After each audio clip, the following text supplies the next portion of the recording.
ہے دین میں بھلائی دنیا و آخرت کی، پیغام شعیب کاشفی ہم سب کا رہنما ہے۔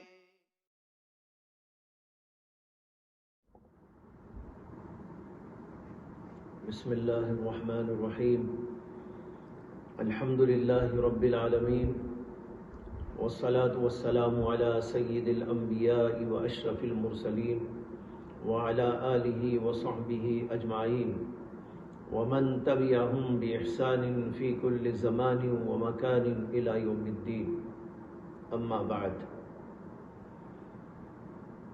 بزرگان محترم، ہر زمانے میں اللہ تبارک و تعالیٰ نے اپنی یہ سنت جاری کی ہے کہ وہ وقتاً فوقتاً بندوں کو اپنی جانب متوجہ کرنے کے لیے سنگین حالات، کچھ مسائل، کچھ حوادثات، کچھ پریشانیاں، کچھ بیماریاں، ان چیزوں کو اللہ تبارک و تعالیٰ بھیجتے رہتے ہیں۔ یہ ساری چیزیں دراصل انسانوں کی آزمائش کے لیے ہوتی ہیں، یہ دیکھنے کے لیے کہ انسان ان چیزوں پر اللہ کی طرف متوجہ ہوتا ہے، رجوع کرتا ہے، توبہ اور استغفار کرتا ہے، یا سخت دلی کا مظاہرہ کرتا ہے اور اپنی ہی روش پر قائم دائم رہتا ہے۔ یہ ہے بندے کی آزمائش۔ اس کے لیے دنیا میں یہ سب کچھ ہوتا ہے جو آج بھی آپ دیکھ رہے ہیں۔ یہ کوئی انوکھی چیز نہیں ہے، عجیب بات نہیں ہے۔ ہر دور میں اللہ نے لوگوں پر حوادث اور پریشانیاں اور مختلف قسم کی آفتیں اور مصیبتیں ڈالی۔ جو بندے سمجھتے ہیں اللہ کی حکمتوں کو، اللہ کی سنتوں کو، اللہ تبارک و تعالیٰ کے جاری کردہ نظام کو، وہ تو اس پر کوئی تعجب نہیں کرتے۔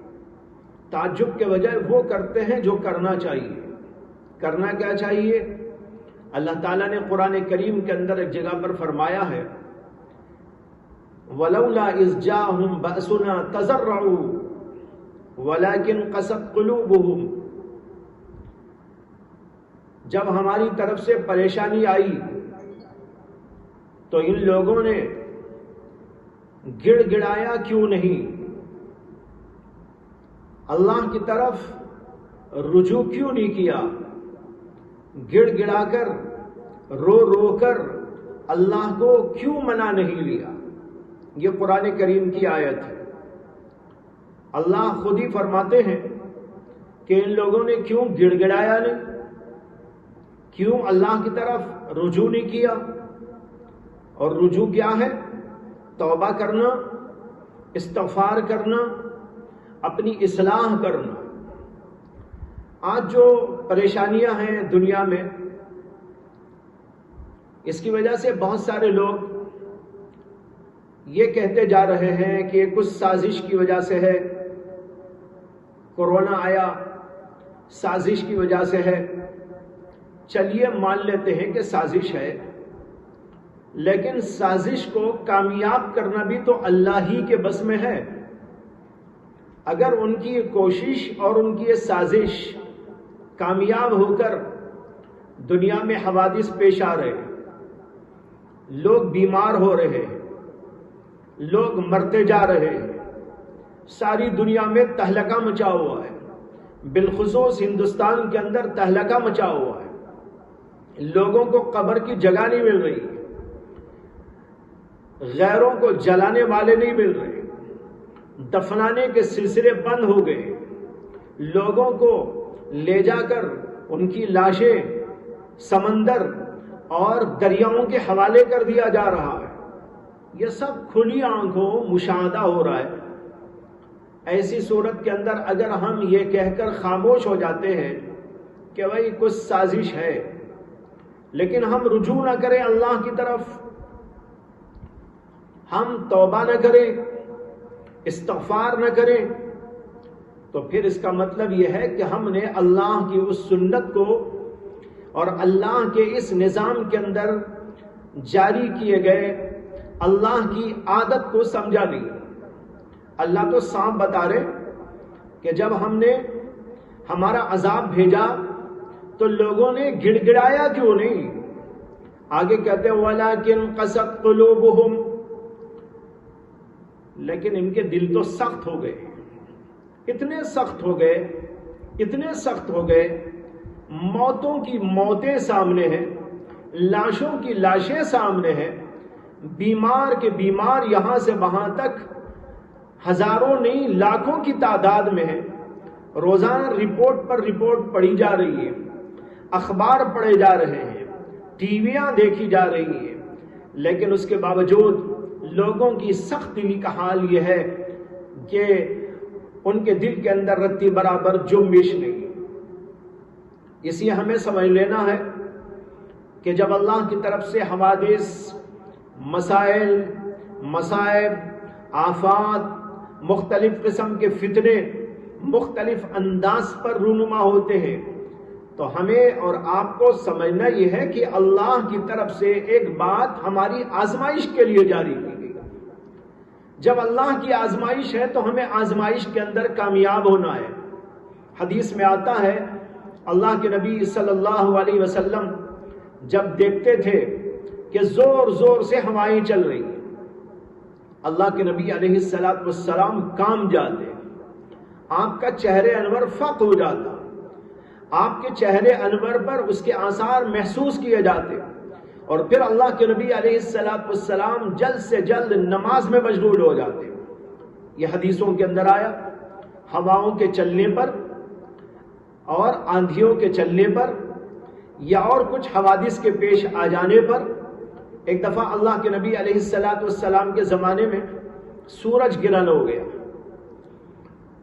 سورج گرہن میں جیسے کہ ہم جانتے ہیں کہ سورج بے نور ہو جاتا ہے، کبھی پورے طور پر اور کبھی پورے طور پر نہیں، تو کچھ حصے میں اس کے بے نوری پیدا کر دی جاتی ہے، اس کی روشنی کو اللہ سرب کر لیتے. دیکھو کیسا روشن، لیکن اللہ اپنی طاقت کا مظاہرہ کرتے ہیں اور بتاتے ہیں کہ دیکھو اتنا بڑا روشن یہ سورج میرے ذرے سے اشارے پر بے نور ہو جاتا ہے. اللہ کے نبی علیہ السلام کے زمانے میں سورج گرہن ہوا. اللہ کے نبی علیہ السلام نے صحابہ کرام کو جمع کیا اور دوگانہ نماز ادا فرمائی. بہت لمبی نماز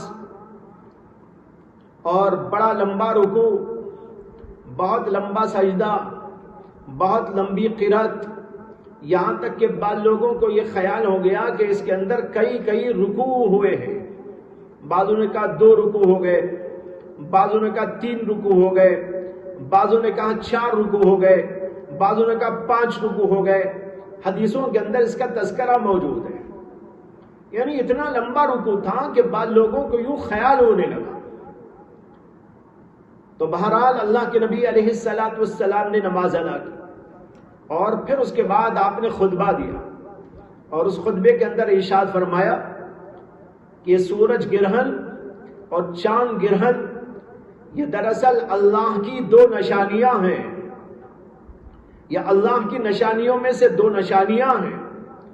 یخوف اللہ بہما عبادہ، ان کے ذریعے اللہ اپنے بندوں کو ڈرانا چاہتے ہیں کہ دیکھو میری طاقت کا اندازہ کرو، میری قوت کا اندازہ کرو اور میری قدرت کا اندازہ کرو کہ میں کیسا بڑا ہوں، جلیل القدر ہوں، کہ ان اتنے عظیم الشان سورج اور چاند کو میں بے نور بنا سکتا ہوں. یہ اللہ تبارک و تعالی اپنی قدرت دکھاتے ہیں. بندوں کو ڈراتے ہیں۔ تو دیکھیے ایک حادثہ ہے سورج گرہن، لیکن اس کے پیچھے راز کیا ہے؟ اللہ تعالیٰ اپنی قدرت دکھانا چاہتے ہیں، بندوں کو آزمانا چاہتے ہیں، بندوں کو اپنا خوف اور ڈر دکھانا چاہتے ہیں کہ تم میرے عذاب سے ڈرو، میری طاقت اتنی بڑی ہے، میں چاہوں تو سورج جیسی مخلوق کو بے نور کر سکتا ہوں، تم اس کے سامنے کیا حیثیت رکھتے ہو؟ تو یہ ہے حوادث اور پریشانیوں کے پیش آنے کے وقت ایک مسلمان کا کردار۔ جب بھی ایسے حالات پیش آئیں، چاہے انفرادی طور پر پیش آئیں یا اجتماعی طور پر پیش آئیں، جیسے کہ اس وقت کورونا کی بیماری پھیلی اور وبائی شکل اختیار کر گئی اور پورے کا پورا معاشرہ بلکہ پورے کا پورا ملک اس کی زد میں آ گیا، چاہے ایسا معاملہ ہو یا انفرادی طور پر جیسے کوئی بیماری کسی آدمی کو آ گئی، تو ہر صورت کے اندر انسان کو رجوع الی اللہ کرنا چاہیے۔ رجوع الی اللہ تو ہر وقت ضروری ہے، اچھے حالات میں بھی ضروری ہے اور ان برے حالات میں بھی ضروری ہے۔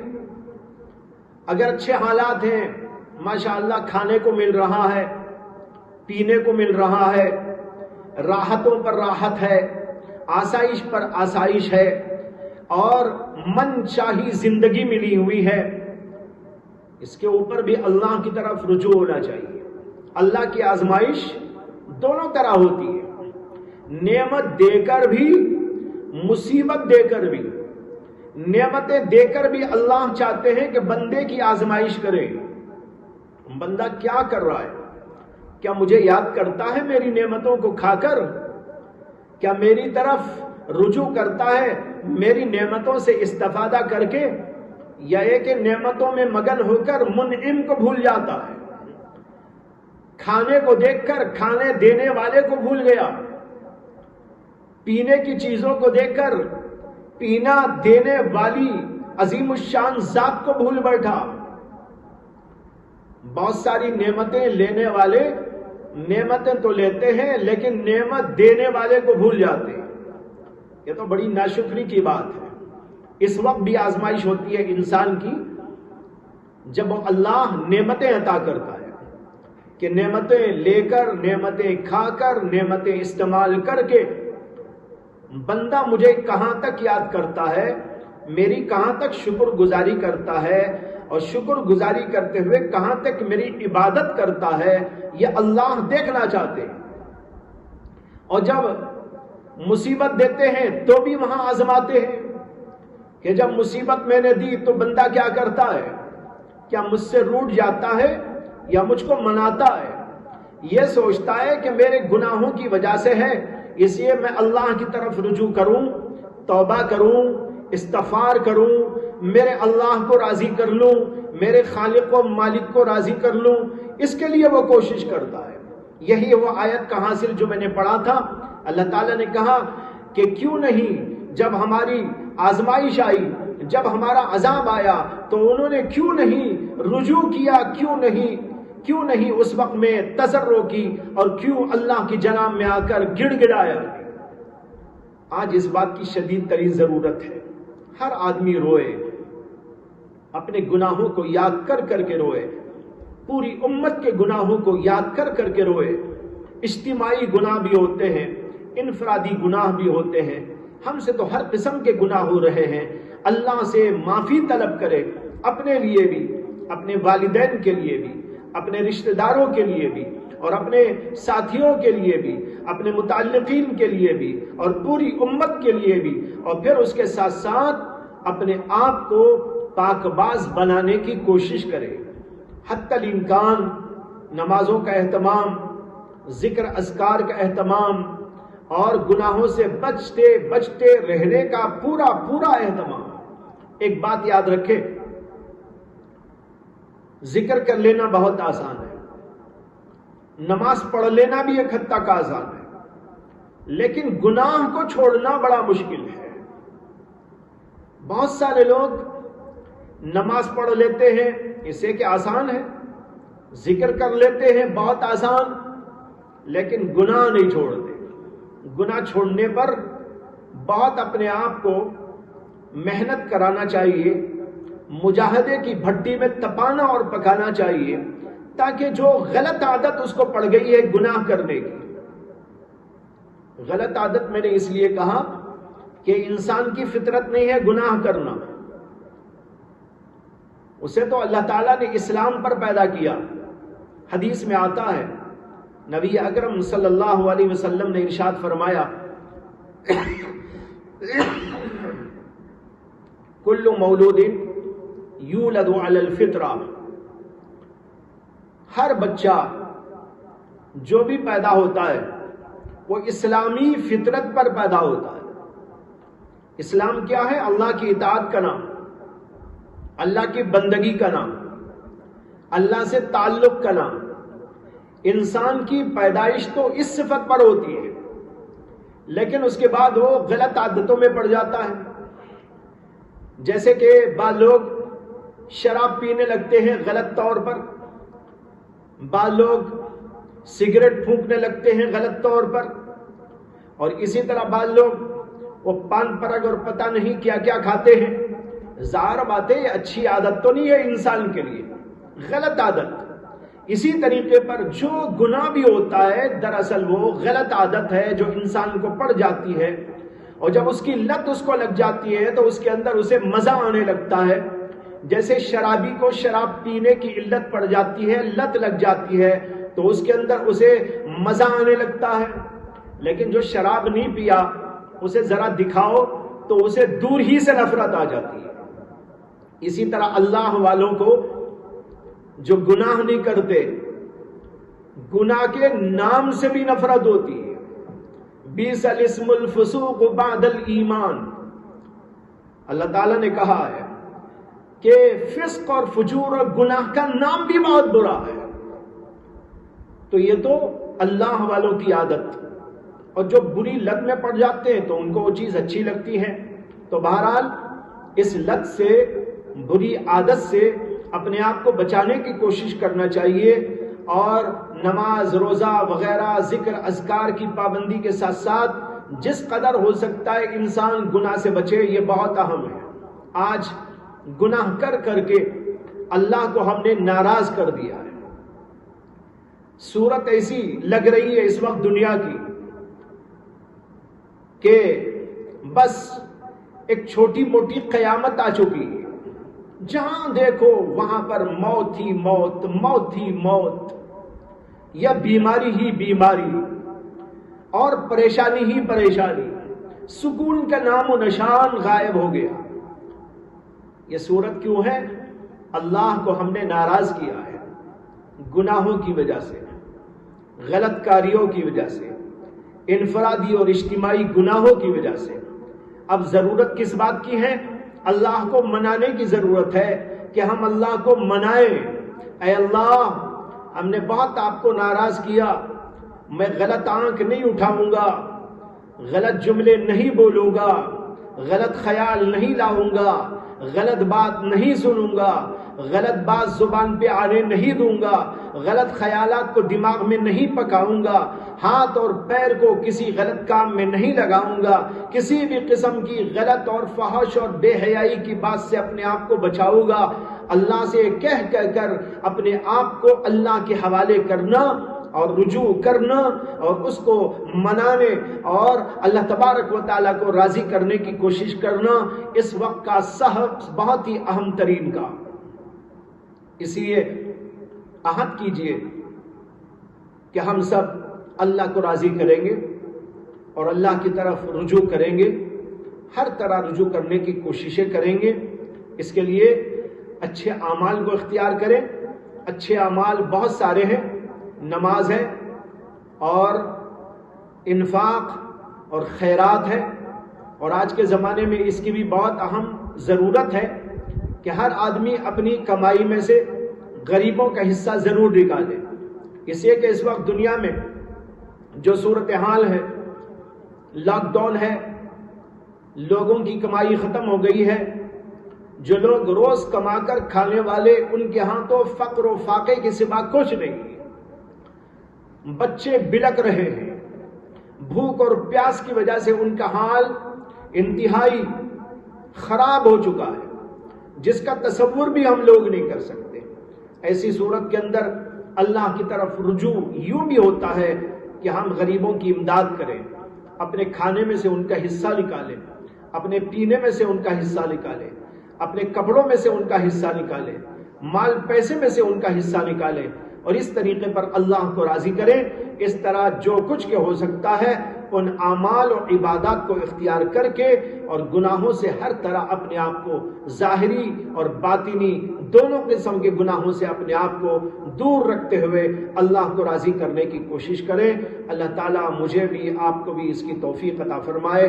وآخر دعوانا ان الحمد للہ رب العالمین۔ ہے دین میں بھلائی دنیا و آخرت کی، پیغام شعیب کاشفی ہم سب کا رہنا